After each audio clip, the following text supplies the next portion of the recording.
Ciao a tutti ragazzi, qui su Palmen di Motorradsport, Florian Alt. Hello. Storie interessanti, interviste accattivanti, opinioni non richieste, piloti e team dimenticati, giovani talenti, sponsor un po' strani. Palmen, Palmen, il Motorradsport. Palmen, Palmen, il Motorradsport.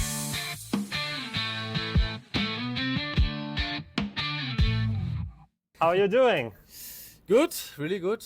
Thanks. Okay, here we are now for this interview with you, and let's start from the very beginning of your career, because you had a very long career so far already, despite being 29 years old, which is, so you're not very old. But tell us, how did your passion for motorcycle racing start? Basically, I started when I was quite young, with 4 years. So I was just seeing some motorcycles on the street, and I was like really wanted to do the same. So I said to my parents, I want to have a motorbike, and that's how it started. They gave me a motorbike with 4 years for my birthday, and that's we started with motocross and some training, and with 5 years I did the first races. And after that, I made a lot of training in Italy, in Pomposa, and on the track of Valentino.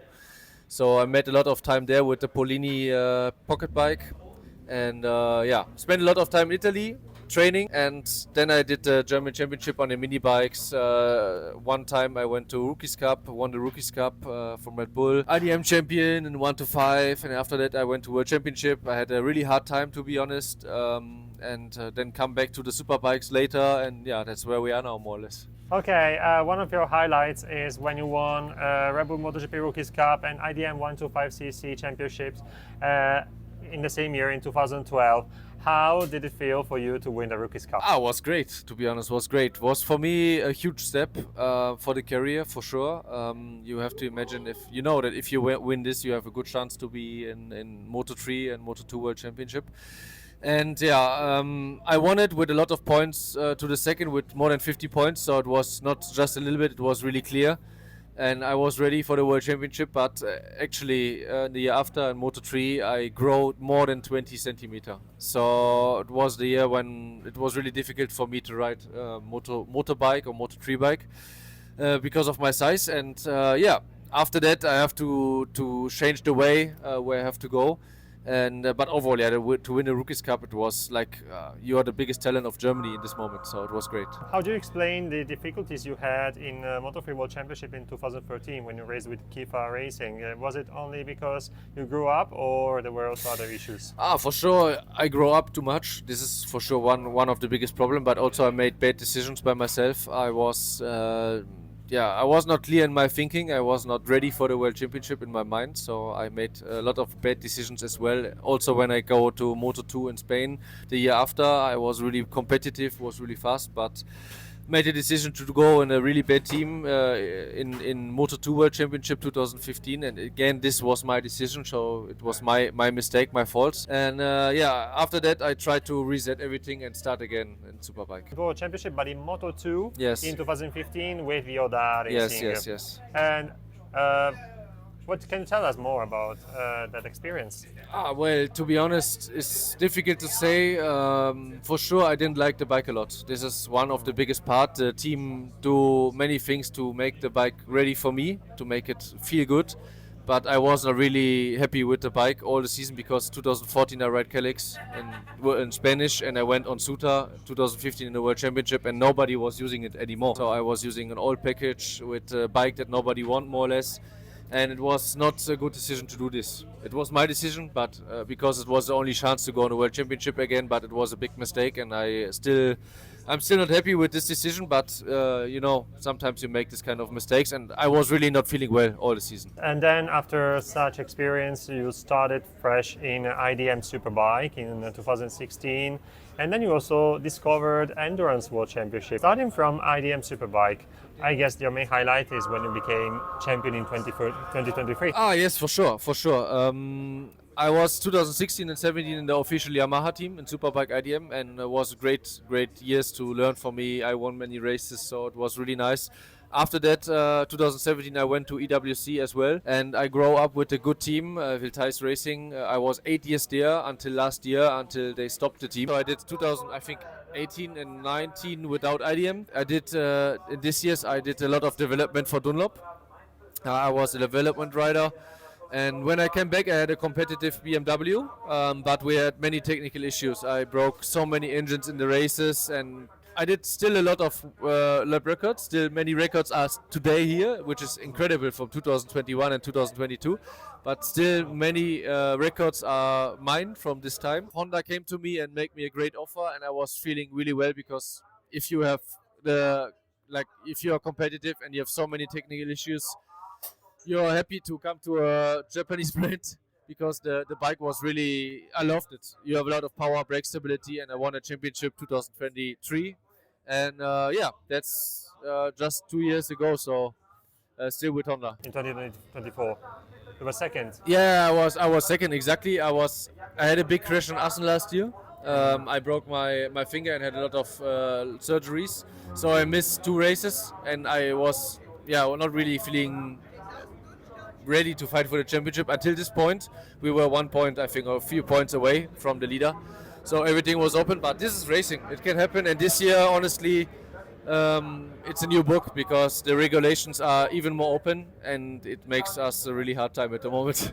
Somehow you'll find a way to be fighting for the win, fighting for the championship. Yeah. As you've done already several times. Yeah, of course. Honda really support a lot, and the team is doing a lot.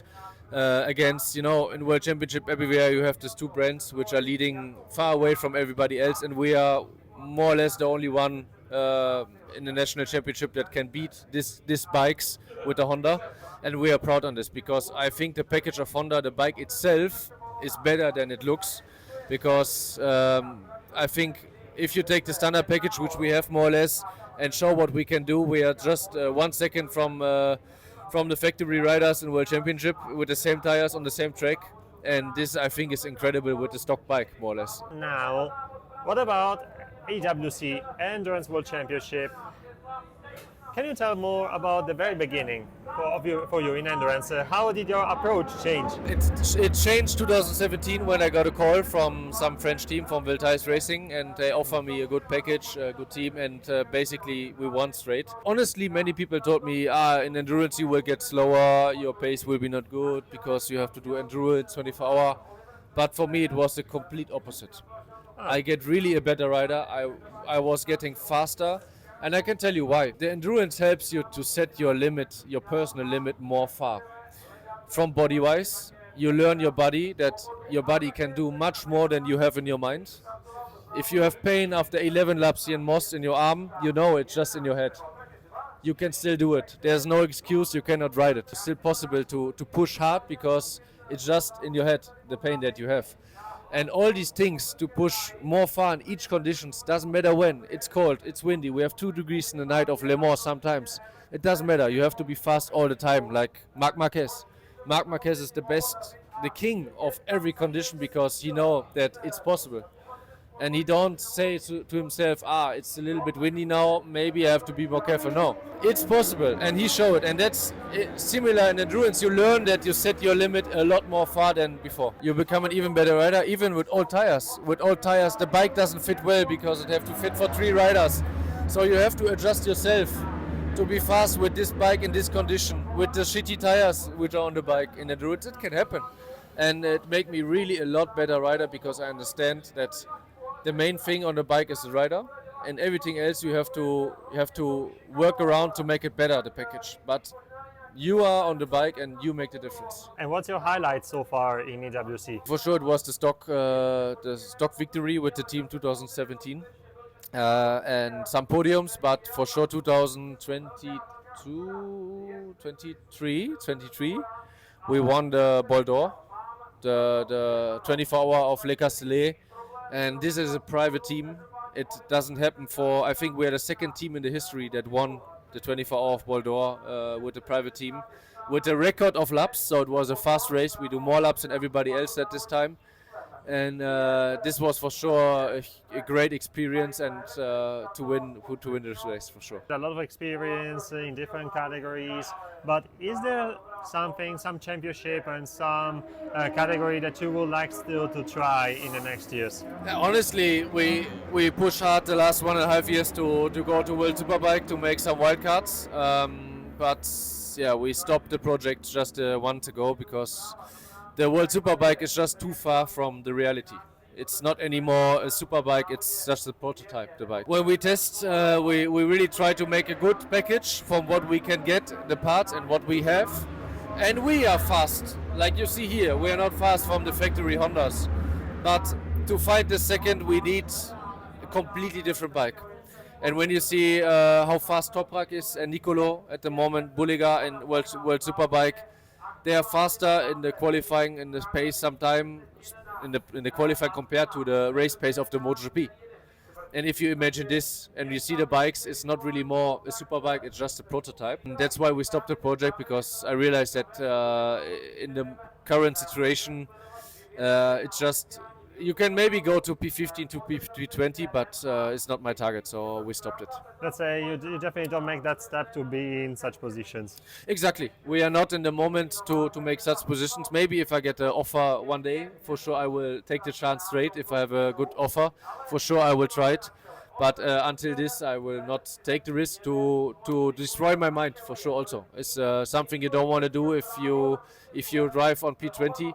Is something that doesn't help you in your mind. You've been talking about the psychological side of racing. Yeah. What was the most demanding time of your career so far on that side? Clearly it was 2015, Moto2. You have to imagine that you lose a lot of money, you have no results, and everybody think you are not good, not a good rider. So for me it was a time I was really crying sometimes, honestly. I was on the ground and it was not easy. The problem is, especially in Germany, we don't have support for young riders. I don't want to say it was, I needed it in this time, but still now, in Italy you have nice programs, and in Spain you have nice programs, but in Germany the young riders don't get help. And it was similar for me in this time, and I think if we just give more chances, like me, I have 1 year chance in Moto2, and it was no result because many things come together, but I don't get any chance to come again. And in some other countries, there are some riders that are riding for 10 years and have no results. So you get more chances to prove yourself, and we in this time, we don't have any chance. What I want to say is, it was a really hard time, but it made me a better person, and understand that the main mistake that happened 2015 and before was me. I make wrong decisions, and I make not what I should do in the World Championship. And this is something I learned a lot from my life. Yes, you learned a lot from this experience. Yeah. And this to look also at the future with your goal to racing World Superbike one day, you said, right? Yes, I'm still under 30, so I'm not young, but I'm still on my peak, let's say. I feel really competitive. I feel I'm the better rider I have been in my career, so if I have the chance one day to take a really good bike, I will just grab it and see what is possible. And in conclusion, Florian, I would like to ask you if you want to say thank you in particular to someone for what you experienced so far in your career. The main thing I can say thank you is my family, for sure. Everybody who say to the young riders, the parents doesn't help me. No, for sure the beginning of the career of each rider is the family. And it's the most important that you stay together with them. I have now a great wife, I have great friends and family, and it's the most important in life. And for sure money and many other things doesn't help. So thanks to my parents and my friends. And thank you, Florian, for your time, for this interview that lasted also a bit longer than planned at the beginning, but thank you so much, and I wish you all the best in whatever you do. Thank you, ciao. Ciao. Ciao.